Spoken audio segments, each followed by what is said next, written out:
Silver is the new gold. Why I am saying this? Because silver ने almost gold को पीछे छोड़ दिया है। वेल, प्राइसेस में तो नहीं, हाँ, लेकिन रैली में जरूर। पिछले 3 महीनों के अंदर चांदी में इतनी जबरदस्त तेजी आई है, ऑलमोस्ट 21% की रैली आई है, जबकि गोल्ड में सिर्फ और सिर्फ 6% की रैली आई। और स्टॉक मार्केट तो इस रैली की लिस्ट में बहुत पीछे छूट गया। Amid high volatility stock market ने मुश्किल से 5 से 6% का रिटर्न दिया। इसलिए लोग कह रहे हैं कि silver is the new gold. अगर आप 1 किलो का प्राइस फिलहाल की डेट में देखेंगे तो 1 किलो का प्राइस 1,12,000 1,13,000 रुपए के करीब चल रहा है, जो आज से सिर्फ कुछ टाइम पहले ही 80-90 हज़ार रुपए के करीब था, विच मीन्स बहुत तेजी से ग्रोथ हुई है। और इसी वजह से आपके और मेरे जैसे रिटेल इन्वेस्टर्स, स्पेशली जो मिडिल क्लास लोग हैं, वो अब चांदी की तरफ बढ़ रहे हैं इन्वेस्टमेंट में। अच्छी बात यह है कि डिजिटल प्लेटफॉर्म्स पे अब ऐसे बहुत सारे सिल्वर ETF अवेलेबल हैं, जिसमें आप चाहें तो सिर्फ और सिर्फ 100 रुपये से भी चांदी के अंदर इन्वेस्टमेंट कर सकते हैं। इन सभी ETF की डिटेल हम आपको जल्दी देंगे, लेकिन चांदी एक्चुअल में इतनी बढ़ क्यों रही है, उसके पीछे का जो मुख्य कारण है, जो मेन रीज़न है, पहले वो समझ लेते हैं। सिर्फ जून के महीने में लगभग 20.04 billion Indian rupees silver ETF में आए, जो मई के महीने में लगभग 8.53 बिलियन से काफ़ी ज़्यादा है। अगर आप क्वार्टरली इनफ्लो की भी बात करें तो 39.25 बिलियन रुपीस, जबकि गोल्ड ETF में आए 23.67 बिलियन रुपीस। तो आप खुद देख सकते हैं कि लोग ETF में गोल्ड के मुकाबले चांदी में ज़्यादा इन्वेस्ट कर रहे हैं। लेकिन चांदी बढ़ी क्यों? अगेन, चांदी के बढ़ने का सबसे बड़ा रीज़न है, चांदी इंडस्ट्रियल रिक्वायरमेंट्स में भी इस्तेमाल होती है। चाहे वो आपका EV हो, चाहे आपके इलेक्ट्रॉनिक आइटम हो, सेमीकंडक्टर हो, चिप्स हो, इन सभी चीज़ों के अंदर चांदी का इस्तेमाल होता है। प्लस और भी बहुत सारी मैन्युफैक्चरिंग यूनिट्स हैं, मैन्युफैक्चरिंग चीज़ें हैं, जिसके अंदर किसी न किसी प्रकार से सिल्वर का इस्तेमाल होता है। लेकिन सबसे बड़ा चांदी चढ़ने का और चांदी के बढ़ने का रीज़न है global uncertainty. US president Donald Trump ने कई बार टैरिफ इम्पोज किया कई देशों के ऊपर। उसके बाद बहुत सारे गुड्स के इंपोर्ट और एक्सपोर्ट टैरिफ भी बढ़े।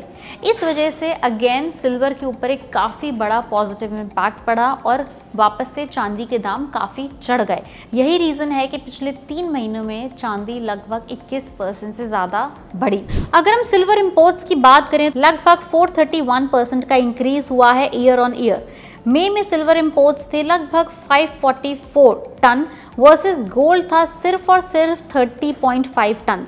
अगर आप सेफ हेवन भी चाहते हैं प्लस इंडस्ट्रियल मेटल एक्सपोजर भी चाहते हैं, तो आपके लिए सिल्वर एक बहुत अच्छा ऑप्शन बन सकता है। और वैसे भी बड़े बड़े एक्सपर्ट्स का कहना है कि अगर आप अपना पोर्टफोलियो बिल्ड कर रहे हैं तो आपके पोर्टफोलियो में इक्विटी के साथ साथ गोल्ड और सिल्वर भी होना ही चाहिए, क्योंकि वो आपकी इन्वेस्टमेंट को डाइवर्सिफाई करता है, प्लस आपको एक बहुत अच्छा ग्लोबल एक्सपोजर भी देता है। Now coming back to ETF, market में फिलहाल कई सारे सिल्वर ETF मौजूद हैं, starting from Nippon India silver ETF, HDFC silver ETF, HDFC silver ETF, ICICI Prudential silver ETF, Axis silver ETF and Aditya Birla silver ETF। ये सिर्फ 5 से 6 नाम हैं जो मार्केट में सिल्वर ETF है उनमें से।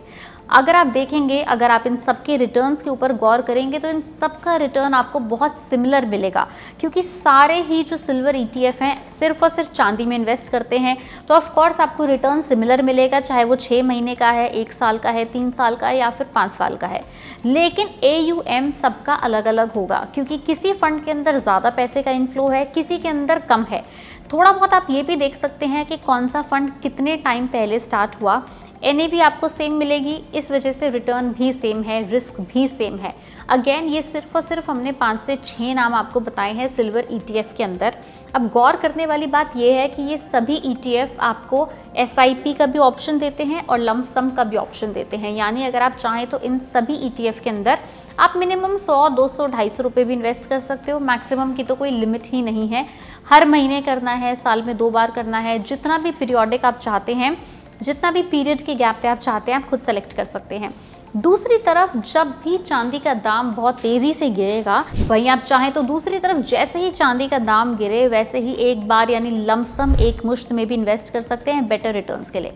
बट जैसे भी आप इन्वेस्ट करने का प्लान कर रहे हैं, जहाँ भी आप इन्वेस्ट करने का प्लान कर रहे हैं, जिस भी फॉर्म में आप इन्वेस्ट करने का प्लान कर रहे हैं, मैटर ये करता है कि आप सिल्वर में इन्वेस्ट ज़रूर करें। छोटा ऑप्शन भी अवेलेबल है, बड़ा ऑप्शन भी अवेलेबल है। और याद रहे कि हमने इस वीडियो में आपको सिर्फ और सिर्फ 5 से 6 ETF के नाम बताए हैं एग्जाम्पल के तौर पे, इनमें से किसी में भी इन्वेस्ट करने या ना करने की आपको सलाह नहीं दी है। आने वाले ऐसे तमाम ETF और दूसरे सेक्टर के रिटर्न को कंपेयर करने के लिए हम आपके पास टाइम टू टाइम कंटेंट लाते रहेंगे, आपको अपडेटेड रखेंगे। वीडियो पसंद आई उसे लाइक करें, शेयर करें और हमारे चैनल को फॉलो और सब्सक्राइब करना ना भूलें।